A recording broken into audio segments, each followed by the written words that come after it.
My guest at this time is a former IWA World Heavyweight Champion. He's also a former WWE Superstar, and he's going to be seen as part of MLW's The Restart. It is Savio Vega. Savio, thank you very much for taking the time to chat with me today.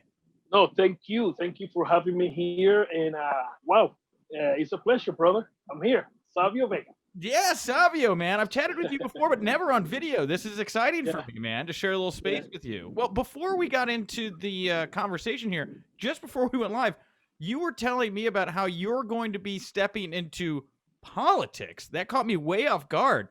Do you want to tell the fans out there what it is that you did today and what your ambitions are? Well, I born in Puerto Rico, especially the town Vega Alta. That's my hometown, Vega Alta.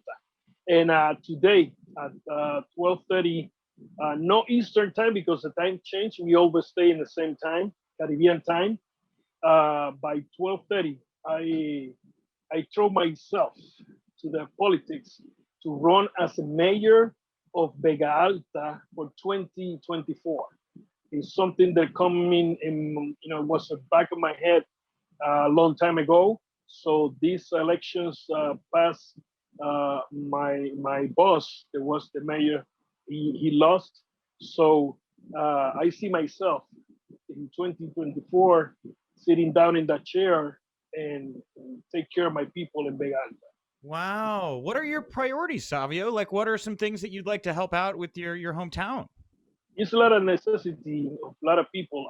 When I start working in the house, in a big house there, they put me as a special police, special security in the front.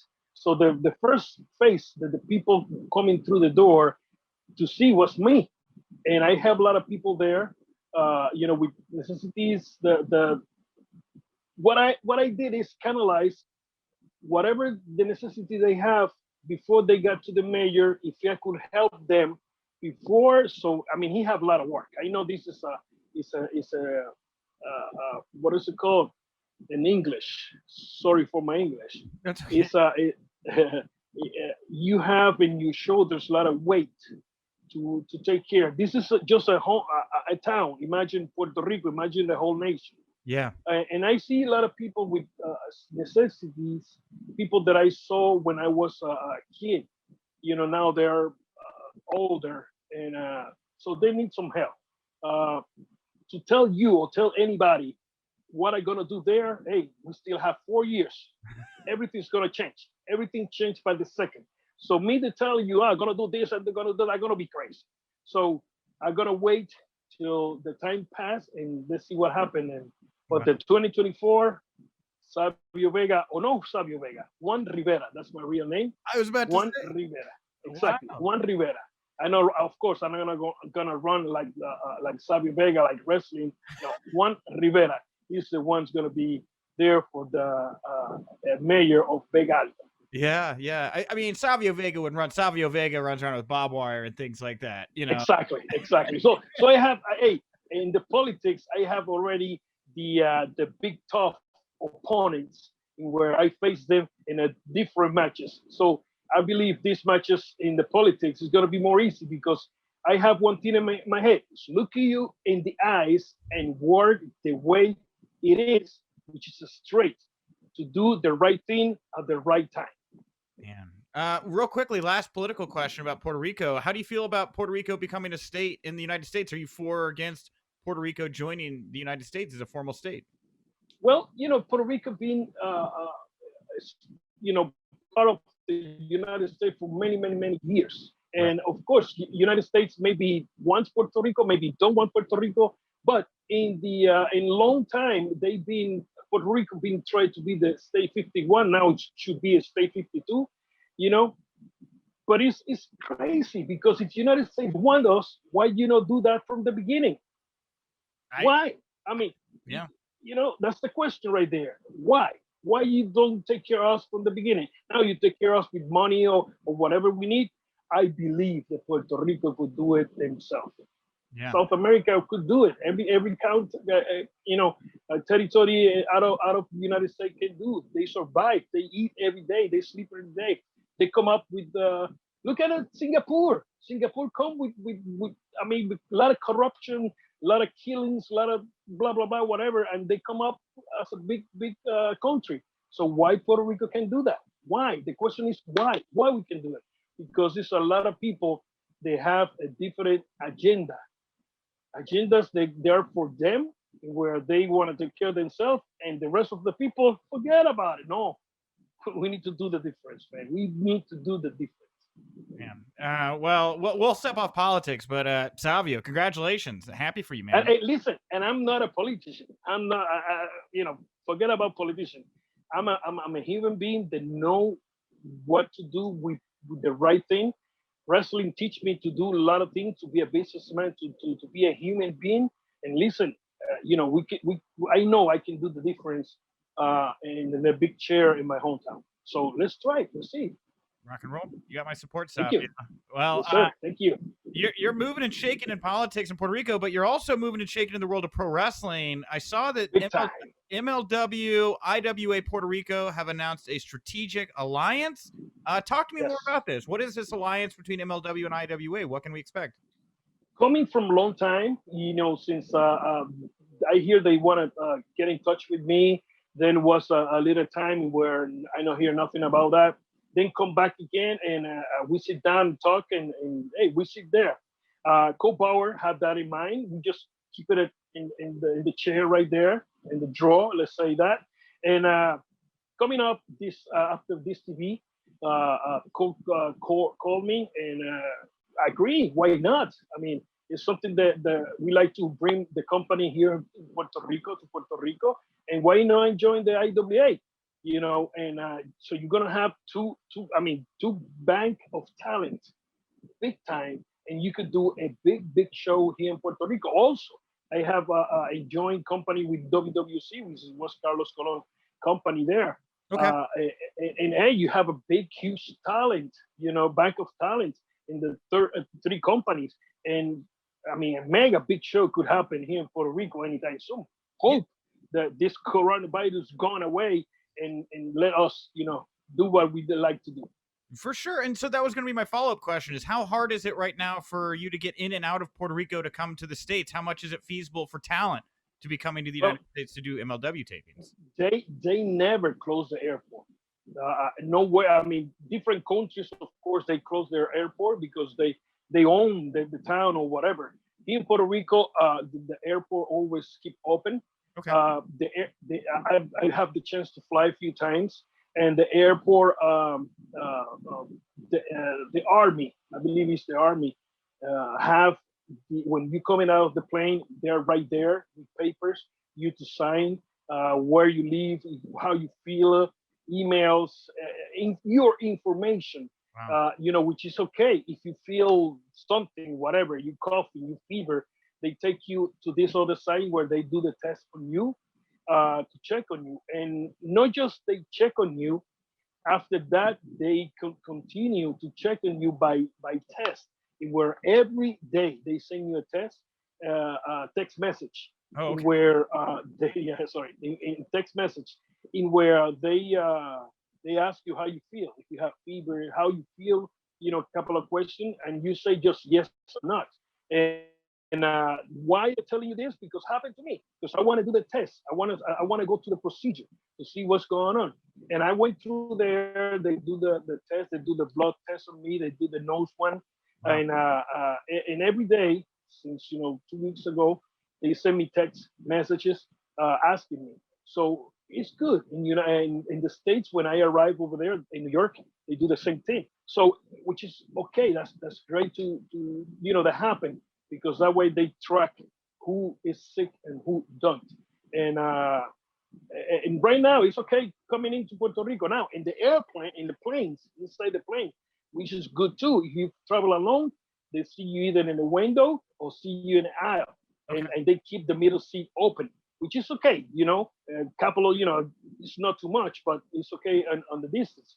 In the flights that I take already, nobody cough. You don't hear nobody sneezing and nothing like that, which looked like everybody was perfect condition.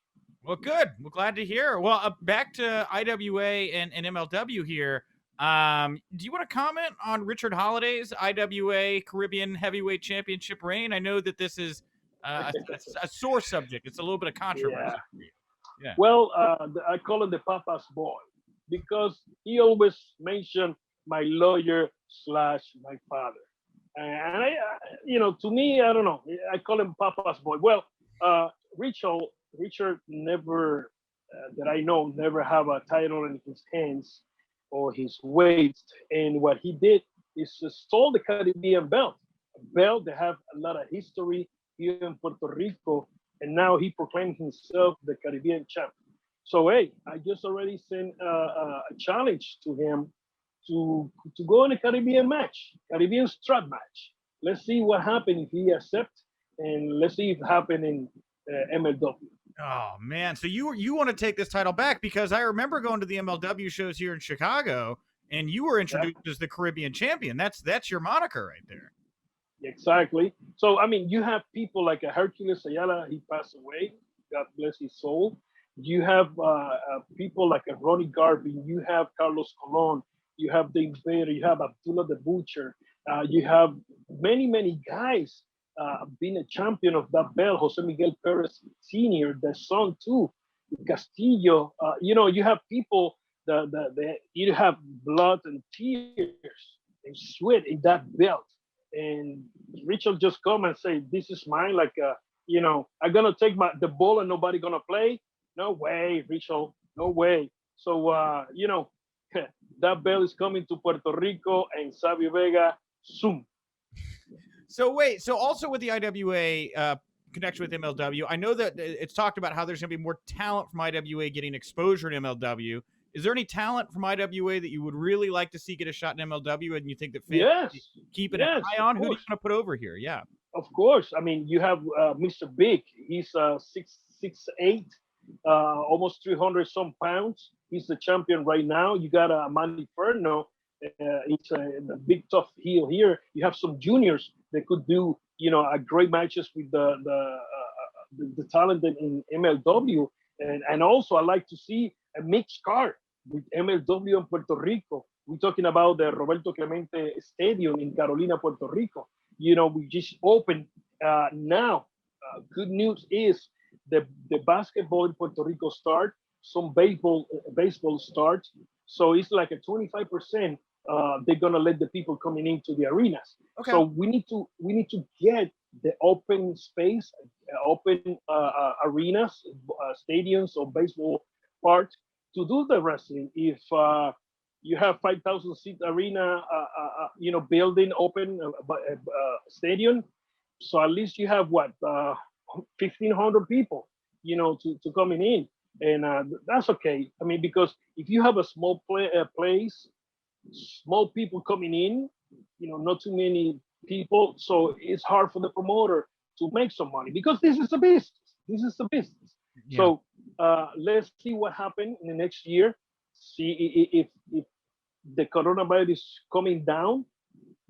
People have to take care of themselves because if they don't take care of themselves, this is going to continue for a long time.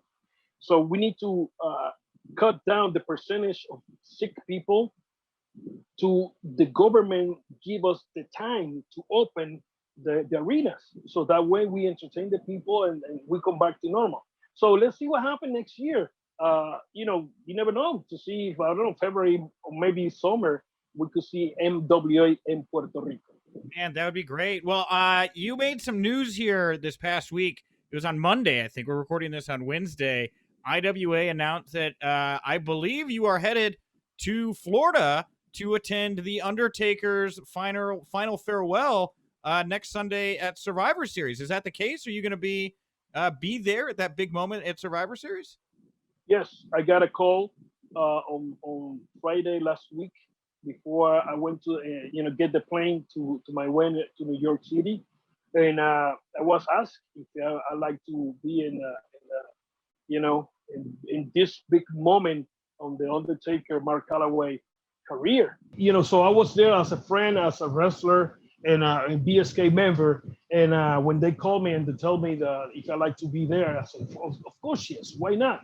He's my friend. He's a good people, and it's an honor. So the 21st, I'm flying to Orlando, and we're gonna be Survivor Series the 22nd. Yes. Wow. Man, are you expecting to like do something in the ring with him? Are you going to be sitting ringside? Do you have any idea what you're going to be doing as part of this? No, just so far I'm gonna be just there. Some of the BSK members, I believe, we're gonna be there, and let's see what happens. Oh, hope there's something happened there, and I'm just happy to be with my crew, guys. You got Fatu, you got Papa Chango, the Godfather, you got Taker, you got the Garwins. I mean, I'm happy just for that. Man, yeah, I don't want to brag here, Savio, because you're probably gonna make fun of me. But like, Oh, so no. so I had Godfather come to Chicago for an event like a year and a half ago.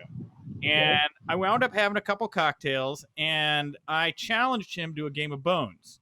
And so we threw bones and I beat Charles. I beat Godfather. Wow. I know. And he had had a couple cocktails too, and he grabbed a microphone and said that since I beat him, he made me honorary BSK. So Ooh. I know. Honorary, like many asterisks, not you, but I have an interest in BSK because that was like one of the nicest compliments I've ever gotten in my entire life. So with BSK, I went back and I read the oral history where like Yoko was the leader of the group, it sounds like, and everything like so. Just kind of real quickly here, I know that you said if you told us what BSK is, you'd have to kill us. I think that's your infamous line. But can you talk to us just a little bit about like how you all came together? Like how did BSK get formed? When do you remember this thing starting to become a real thing? Do you remember?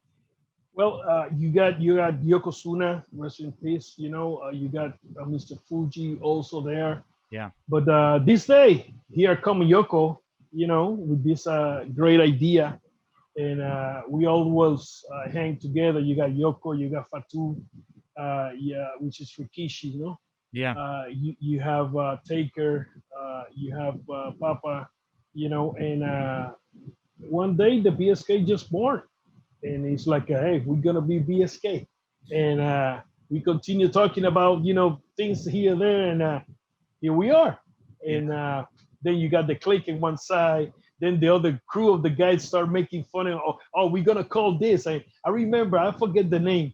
I remember it was Billy Gunn and Jesse James. They come up, we are gonna be there. I don't know what name, something. We laugh a lot, but it was fun to be with these gentlemen. Very professionals, very straight to the point, and happy to be with them and come back to be united. I'm happy, man. Telling you, I'm happy. And who do you think had more sway backstage? You think BSK or Click? Who was running the locker room? Do you think? We respect everybody. Respect themselves. To the crew. Wasn't some heat there. But everybody work as a professional. We work for the company. We cannot have, of course, gang fightings or stuff like that because we work for one company. It's the check coming from one side. So, we cannot be tough guy that we're going to beat everybody up or whatever, but we take care of each other, and there's few things that happen, but we all equal right there. It made me laugh because I was thinking back, to the infamous Los Boricuas DOA Nation of Domination feud. You're in Los Boricuas. You got, Ron Simmons over in Nation of I'm sorry, Ron Simmons and Godfather and Mark Henry. But Godfather's BSK, your BSK Boricuas. DOA, the actual biker game. I don't. Was anybody BSK in actual DOA, or were they the only non-BSK related entity there? No, they are not. No, they're not. And what they did is they put me in the Nation of Domination. Right. And when they break the nation, you got Crutch on one side, you got Rom and me. So they put the factions there, but could be good in that by that time if you put some BSK crew, and you got Papa, you got Savio, you got Fatu, maybe, something different. It's like, what the hell is going on here? But I mean, they run in the pencil and they do whatever they want there. So you would have maybe liked to have seen BSK be an entity. Why not? Why not? Of course, dude. What a it's like one time we talked to Vince about to put a Ahmed Johnson in the BSK when I was in the BSK. And you got Ron, you got Crush, you got me, and then you have maybe by that time Ahmed Johnson. And Vince looked at it and said, he's too strong. He's too strong. We need to create a balance. And later on, in the moment, it's like, okay, and we just continue walking. But then later, it's like, well, if you have a strong team, super mega strong, that make you babyface, fight for, and be strong too. And that way, both go, up. But that wasn't the case. So later on, after everything break, that's when they bring Ahmed Johnson in. Oh man, we missed out on BSK Click during the Monday Night War.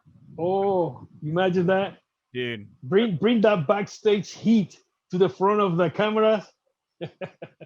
That's the most easy storyline right there. I think a couple fans out there are taking the pencils out and they're writing their fantasy booking right now. Exactly. Two things real quick about the Undertaker. One, I did a little research on you two. You had one. You wrestled for the WWF World Title against Undertaker May 11th, 97. Ended in DQ. But what was it like for you to get to work with your friend in like a world title match, even if it wasn't, you didn't win and it came up a DQ? Well, I worked with him, I believe 2 times, maybe 3 times, I don't know. Okay. But on television that I remember was 2 times, one as Savio Vega and one as Quan. Yep. And before that I worked with him, I was doing the Quan character.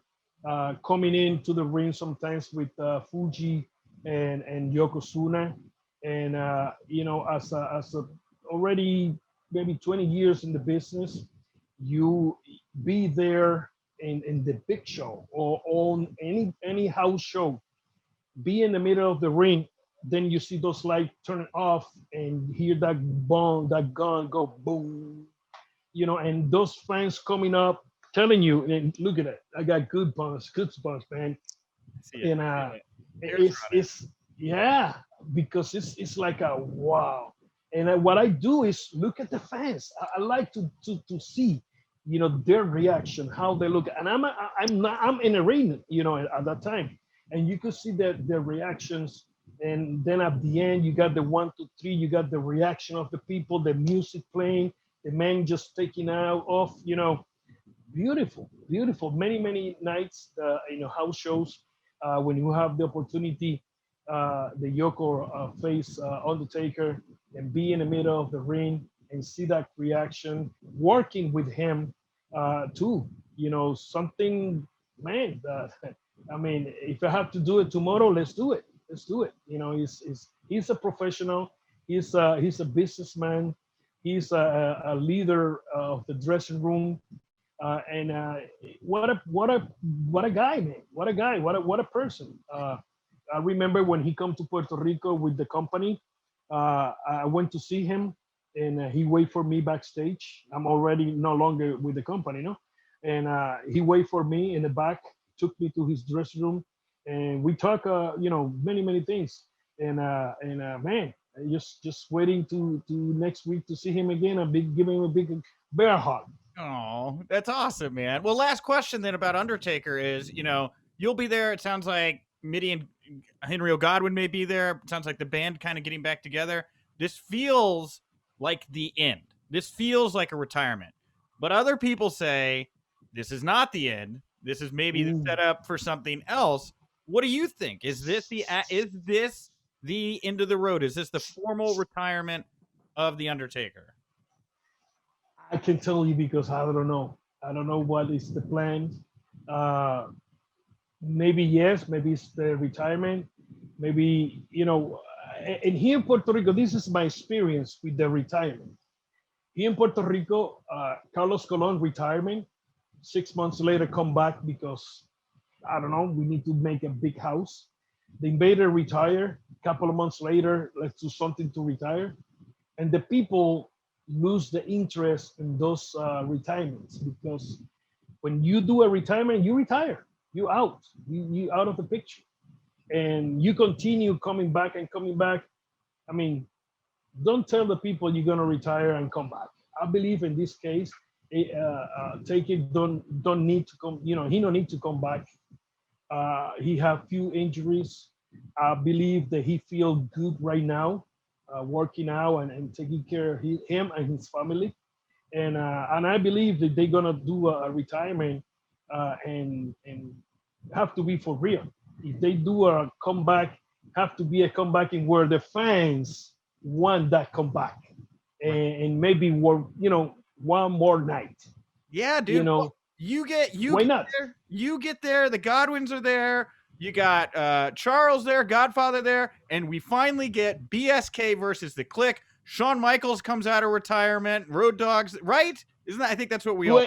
20 years later. Yes, exactly. Now that's money. That's money. Now's the time, right? That's money. You're all there. They come out telling y'all to suck it, and y'all brawl. God, I'd love it. Yeah. Anyway, all right. To wrap it up, I got a couple of MLW questions here as well. Now, we talk about your legacy, man. You've worked with the best. You've be friends with the best, obviously. Who in MLW have you really enjoyed mentoring, and who do you think has that breakout star potential next from MLW? And you got Jacob Fatu. What a talent! What a talent, man. He listened and take that and do it in the ring. You have Hammerstone. Yeah, dude. What a great performer. Now he is working out big time.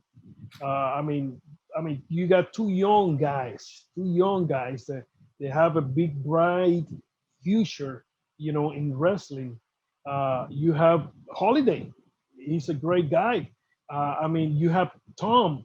I have a lot of names in my head, but you have a great talent in MLW. People that are making the difference in the business right now. You have La Parca. Parca have what, maybe 20 some years in the business, and what a perform. The Parca Junior and La Parca Junior too. The both, great talent, man. I have the chance to work with them as agent, not in the ring, but what a performer that these people have. The costumes. You have the Mexican traditional costumes, and what a performer.